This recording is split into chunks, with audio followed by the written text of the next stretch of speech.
Et salut les amis, là c'est Jackie. Aujourd'hui je suis nouveau avec Elodie Barré. Je suis à l'école des Davidas. Parce qu'aujourd'hui on a vraiment un truc spécial à vous annoncer, enfin virtuel.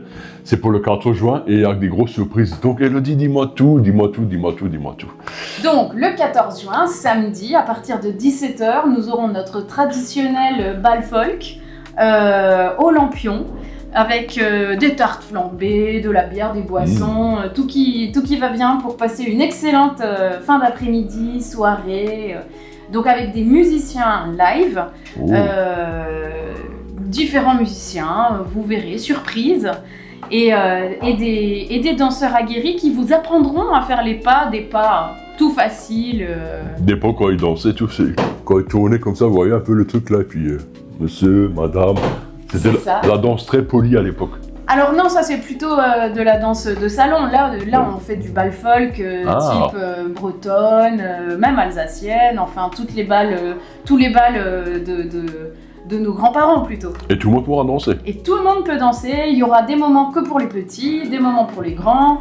Il y aura des jeux pour les enfants. Il y a une tombola géante avec des lots, mes amis. Cette année, franchement, je sais que nos sponsors, c'est hallucinant. On a du bien-être, des massages à plus de 60 €. Je vous dis, pour 2 € le billet, ça vaut le coup de tenter sa chance, n'est-ce pas? Des expériences avec des chevaux, des parcs d'attractions pour les enfants, pour les grands aussi, des musées, des restaurants, enfin... incroyable, de la maroquinerie, enfin et j'en passe, hein, il y a énormément de dons. On a eu des sponsors hallucinants cette année, vraiment merci les commerçants. Et pour 2 €, hein, pour 2 €, c'est ça qui est 2 € le ticket de tombola. Alors plus on multiplie le nombre d'achats de billets, plus on multiplie sa chance de gagner. C'est clair. Mais l'année dernière, on avait quelque chose comme 200 gagnants quoi, hein, ouais. Oh, c'est énorme. Mais parce qu'on a énormément de... Wow. Donc on va dire que tu as énormément de chances de gagner un lot cette fois-ci. Oui, franchement, il y a pas mal de chances de gagner. Hein. Franchement, voilà.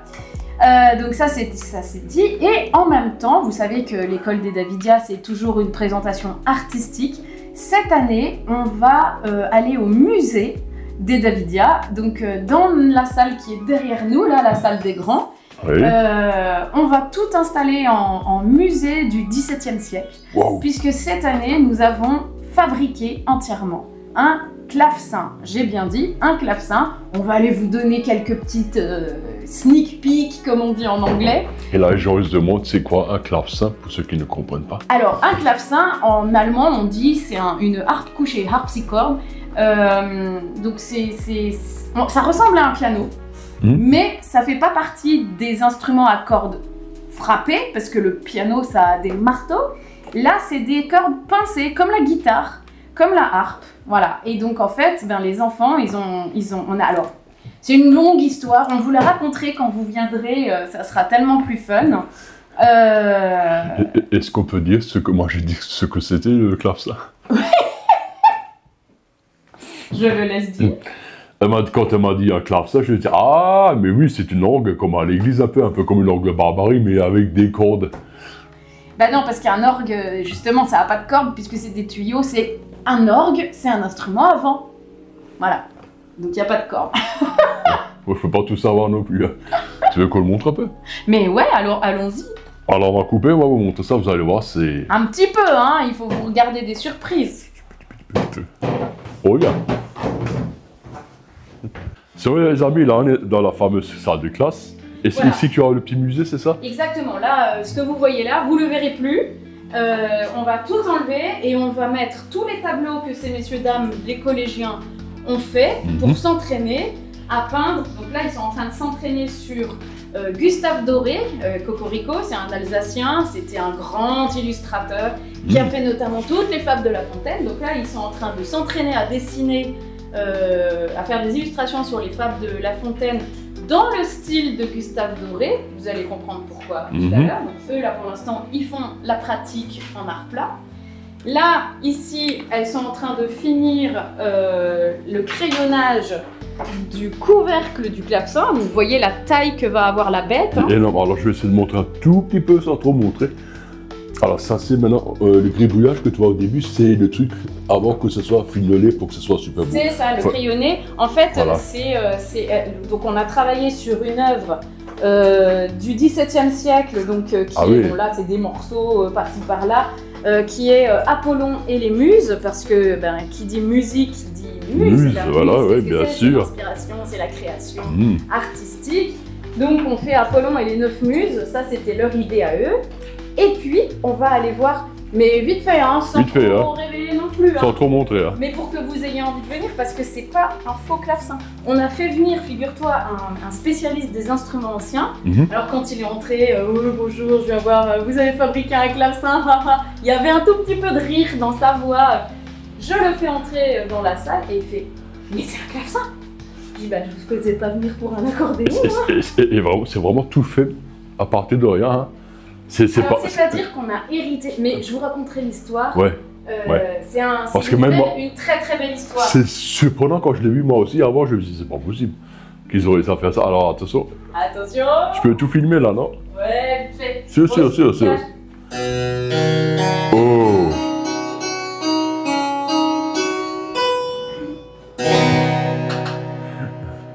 Voilà. C'est magnifique. Donc, là, on a 3 énergumènes qui sont en train de... faut pas que je les montre, hein, c'est ça? Si, c'est bon, viens voir, tu peux... Parce que c'est intéressant de voir cette partie. Donc là, cette partie, tu vois, elle est à peindre aussi. Parce qu'un clavecin, c'est une œuvre d'art absolue. Wow. Alors, montre pas trop les dessins, montre plutôt eux, là. Voilà, je montre les enfants sans trop les montrer, ouais. Si, tu peux les montrer, c'est bon. Donc, on a 3 artistes qui ont fini la pratique et qui donc viennent là griffonner... je vois, ils sont en train de faire de la peinture là-bas, au fond, là. Ouais. Donc là, on fait des représentations à la Gustave Doré de La Fontaine. Et puis, on aura les muses. Je peux juste voir si c'est... Ah ouais, c'est pas un truc automatique, c'est vraiment... Top. Attends, voir. Et donc, voyez, tu sens la petite accroche, c'est parce que ça pince la corde. Ça pince la corde, c'est ça la différence entre le piano et ça. Le piano il tape. Frappé, ouais. Et le clavecin, c'est pincé. C'est incroyable. Alors, on va quand même montrer les cordes aux gens, sinon ils vont pas. Vous voyez, tout ça... Faut pas toucher les cordes, hein, par tout ça, c'est les cordes, c'est comme une harpe, un peu, tu vois. C'est ça, c'est une harpe. Est-ce que je peux aller voir? Bah oui, vas-y. Ah, je crois que vous voulez me donner une anecdote, et regarde, en plus, avec le petit logo en or, là.